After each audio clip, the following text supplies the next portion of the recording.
അസ്സലാമു അലൈക്കും, welcome to സൂസ് Pepe candy. എല്ലാവരും സുഖമായി സന്തോഷത്തോടിരിക്കുന്നതായിരിക്കുന്നു. ഇത് കഴിഞ്ഞ സൺഡേ എടുത്ത വ്ളോഗാണ് കേട്ടോ. അപ്പോൾ UAE സാറ്റർഡേ സൺഡേ ഹോളിഡേ ആണ് ഞങ്ങൾക്ക്. അപ്പോൾ അത് കാരണം തന്നെ കുറച്ച് ക്ലീനിങ്ങും കുക്കിങ്ങും പിന്നെ പുറത്തു പോയ കാര്യങ്ങളും അത് കൂടാതെ കുറച്ച് നൊസ്റ്റാൾജിക് ആയിട്ടുള്ള സന്ദർഭങ്ങളും എല്ലാം ഇതിനകത്ത് ഉൾപ്പെടുത്തിയിട്ടുണ്ട്.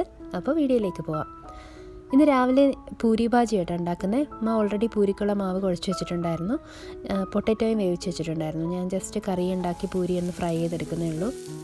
പൊതുവേ മാവൊന്നും ഫ്രിഡ്ജിലില്ലെങ്കിൽ എഴുന്നേക്കാൻ ഭയങ്കര മടിയാട്ടോ എനിക്ക്.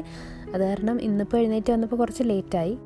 പൂരിക്കുള്ള കറി ഉണ്ടാക്കുന്നത് വളരെ ഈസി ആയിട്ടുള്ള സാധാരണ ഉണ്ടാക്കുന്ന കറി തന്നെ. സവോള ഒന്ന് വഴറ്റിയിട്ട് സവോളയും പച്ചമുളകും കറിവേപ്പിലയും കൂടെ ഒന്ന് വഴറ്റിയിട്ട് അതിനകത്തേക്ക് ഞാൻ 1 ടീസ്പൂൺ കടലമാവ് ചേർക്കുന്നുണ്ട്. എന്നിട്ട് ഒന്ന് സോട്ട് ചെയ്തെടുക്കുക.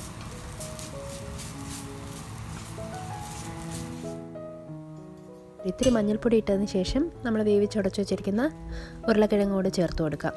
എൻ്റെ പൊട്ടറ്റോ നന്നായിട്ട് വെന്ത് പോയിട്ടുണ്ടായിരുന്നു.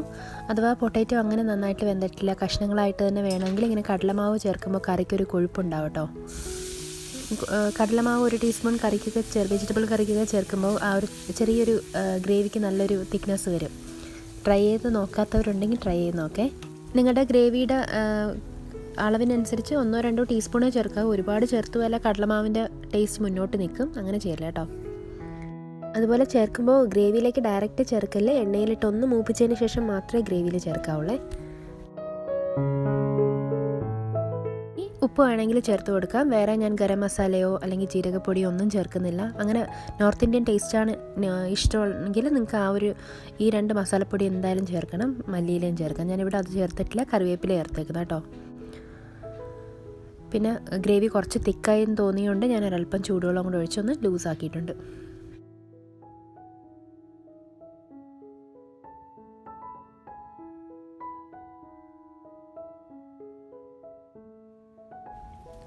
പിന്നെ പൂരി ഉണ്ടാക്കാൻ ഉമ്മ ഹെൽപ്പ് ചെയ്തായിരുന്നു. ഉമ്മ പരത്തി തന്നു, ഞാൻ പിന്നെ ഫ്രൈ ചെയ്തെടുത്താൽ മാത്രമേ ഉള്ളൂ. പൂരി നല്ല ക്രിസ്പി ആയിട്ടിരിക്കണമെങ്കിൽ നമ്മൾ എടുക്കുന്ന ആട്ടാമാവിൻ്റെ പകുതി മൈദാമാവും കൂടെ ചേർത്താൽ നല്ല ക്രിസ്പി ആയിട്ടിരിക്കും. കൂടെ 1-2 സ്പൂൺ റവ കൂടെ ചേർത്താൽ നല്ലതായിരിക്കും. പിന്നെ അത് മാത്രമല്ല, നമ്മൾ പച്ചവെള്ളത്തിൽ തന്നെ കുഴച്ചെടുക്കാൻ ശ്രമിക്കണം. ചപ്പാത്തിയുടെ മാവിനേക്കാൾ കുറച്ചും കൂടെ ഹാർഡ് മാവായിട്ടിരിക്കണം. വെള്ളം കൂടിപ്പോയാൽ എണ്ണ കൂടുതൽ കുടിക്കും. അത് കാരണം എപ്പോഴും പൂരിക്ക് കുഴയ്ക്കുമ്പോൾ ചപ്പാത്തിയുടെ മാവ് പോലെ സോഫ്റ്റ് ആവരുത്, കുറച്ച് ഹാർഡായിട്ട് തന്നെ കുഴച്ചെടുക്കുക. വെള്ളം ഒരുപാട് ഉപയോഗിക്കാതെ ഹാർഡായിട്ട് കുഴച്ചെടുക്കുക. അപ്പോൾ ഇന്നത്തെ ബ്രേക്ക്ഫാസ്റ്റ് ഇവിടെ റെഡി ആയിട്ടുണ്ട്. പൂരിയും കറിയുമായിട്ടുണ്ട്. ഇനി ഞാൻ ഒരു ബ്രേക്ക്ഫാസ്റ്റൊക്കെ കഴിച്ചതിന് ശേഷം ഒരു ക്വിക്ക് ക്ലീനിങ് ചെയ്യുന്നുണ്ട്. കാര്യം വെച്ചാൽ വൈകുന്നേരം എനിക്കിന്ന് സമയം കിട്ടത്തില്ല. സാധാരണ ഫ്രൈഡേ സാറ്റർഡേ അല്ല, ഇപ്പോൾ സാറ്റർഡേ സൺഡേ ഞാൻ അങ്ങനെ ക്ലീനിങ് വലുതായിട്ട് ചെയ്യാറില്ല. സൺഡേ ഈവനിങ് ഒന്ന് എല്ലാം ക്ലീൻ ചെയ്തിടും, ബെഡ്ഷീറ്റൊക്കെ മാറ്റിയിടും. കാര്യം എന്താണെന്ന് വെച്ചാൽ പിറ്റേ ദിവസം നമുക്ക് വർക്കിംഗ് വീക്കിലേക്ക് സ്റ്റാർട്ട് ചെയ്യുന്നതിന് മുൻപ് ഒന്ന് ഫ്രഷായ ഒരു പോസിറ്റിവിറ്റിയൊക്കെ വരട്ടെ എന്ന് വിചാരിച്ച് നേരത്തെ കഴിയുന്ന ദിവസങ്ങൾ ചെയ്ത് തീർക്കാറുണ്ട് കേട്ടോ. ഇന്ന് വൈകുന്നേരം ഞാൻ കുറച്ച് ബിസിയാണ്, അപ്പോൾ അത് കാരണം ഞാൻ ഇന്ന് നേരത്തെ എല്ലാം ചെയ്ത് വെച്ചു. ബെഡ്ഷീറ്റെല്ലാം ഒന്ന് മാറ്റി പിന്നെ ഒന്ന് ക്ലീൻ ചെയ്തിട്ട് മാത്രമേ ഉള്ളൂ. അത് കഴിഞ്ഞ് ഇന്നൊന്ന് പുറത്ത് പോകണം. കുറേ ദിവസമായി മക്കളുമായിട്ട് പുറത്ത് പോയിട്ട്, അപ്പോൾ ഇന്ന് ഒന്ന് പുറത്ത് പോകാൻ പ്ലാനുണ്ട്. നമ്മൾ ലഞ്ച് ഇന്ന് പുറത്തുനിന്നാക്കാമെന്നാണ് പ്ലാൻ. അപ്പോൾ ഹസ്ബൻഡ് നമ്മളെ കൊണ്ട് ആദ്യം ഒരു സ്ഥലത്ത് ഡ്രോപ്പ് ചെയ്യുന്നുണ്ട്.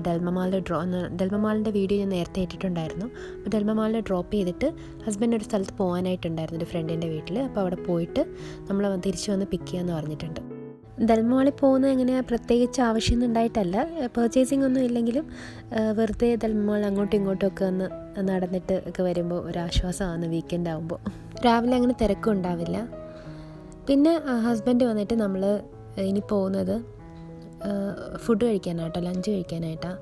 അപ്പോൾ മെജോറിറ്റിയുടെ ഒപ്പീനിയൻ അനുസരിച്ച്, ഫാമിലിയിലെ മെജോറിറ്റിയുടെ ഒപ്പീനിയൻ അനുസരിച്ച് ഇന്ന് അറബിക് ഫുഡ് കഴിക്കാമെന്ന് വിചാരിച്ചേ.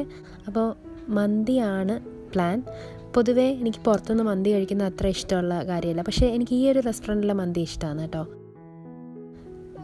നമുക്കങ്ങനെ പെട്ടെന്ന് മടുക്കില്ല. സാധാരണ എനിക്ക് പുറത്തുനിന്ന് മന്തി അല്ലെങ്കിൽ ബിരിയാണിയൊക്കെ കഴിക്കുമ്പോൾ പെട്ടെന്ന് മടുത്ത പോലെ തോന്നും. പക്ഷേ ഇതങ്ങനെ നല്ലൊരു റെസ്റ്റോറൻറ്റാണ്. നിങ്ങൾ കഴിച്ചിട്ടില്ലെങ്കിൽ വന്ന് ട്രൈ ചെയ്ത് നോക്കാം.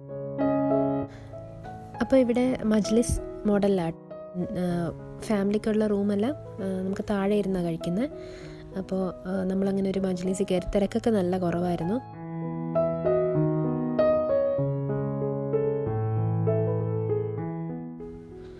അപ്പോൾ നമ്മൾ ഓർഡർ ചെയ്തൊരു ചിക്കൻ മന്തിയും മത്ബിയുമാണ്. അത്യാവശ്യം നല്ല ക്വാണ്ടിറ്റി ഉണ്ടാവാറുണ്ട് റൈസ്, അത് കാരണം നമ്മൾ ഒരുപാട് ഓർഡർ ചെയ്തിട്ടില്ല. പിന്നെ ആദ്യമേ അവരുടെ കോംപ്ലിമെൻ്ററി ആയിട്ടുള്ളൊരു സൂപ്പ്, അതായത് ഷോർബ എന്ന് പറയും, ലെൻറ്റിൽ സൂപ്പാണെന്ന് തോന്നുന്നു. പിന്നെ സൽസ, പിന്നെ റൈത്ത, അതും അതിൻ്റെ കൂടെ തന്നെ നമുക്ക് റൈസ് ഒരു കൊണ്ടുവരും. ഇവിടെ നിന്ന് കഴിക്കാൻ നല്ലൊരു ആംബിയൻസ് വന്ന്.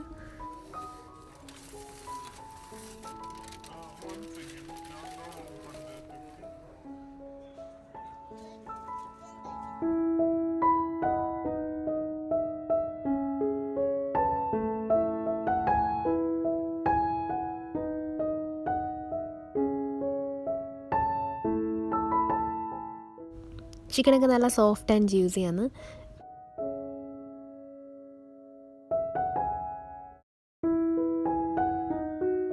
മക്കൾക്കിത് ഭയങ്കര ഇഷ്ടമാണ്. എന്താണെന്ന് വെച്ചാൽ ഇതാകുമ്പോൾ എരിവും ഇല്ല, അവർക്ക് കഴിക്കാൻ ഇഷ്ടമാണ്.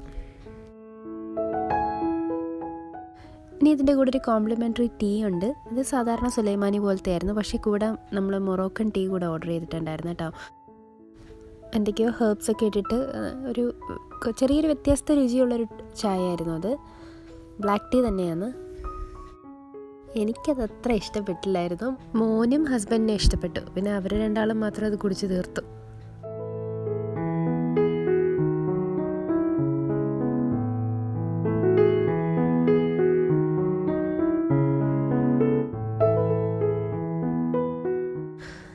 അങ്ങനെ ഭക്ഷണം കഴിച്ച് ഇറങ്ങിയപ്പോൾ നമുക്കൊരു കോൾ വന്നിട്ടുണ്ടായിരുന്നു. വീട്ടിലേക്കൊരു ഫ്രണ്ട് വരുന്നുണ്ടെന്ന് പറഞ്ഞിട്ട്. ആ ഒരു പാർട്ടൊന്നും ഞാൻ ഇതിനകത്ത് ഉൾപ്പെടുത്തിയിട്ടില്ല, അവരുടെ പ്രൈവസി കൺസേൺ ചെയ്തിട്ടാണ് കേട്ടോ.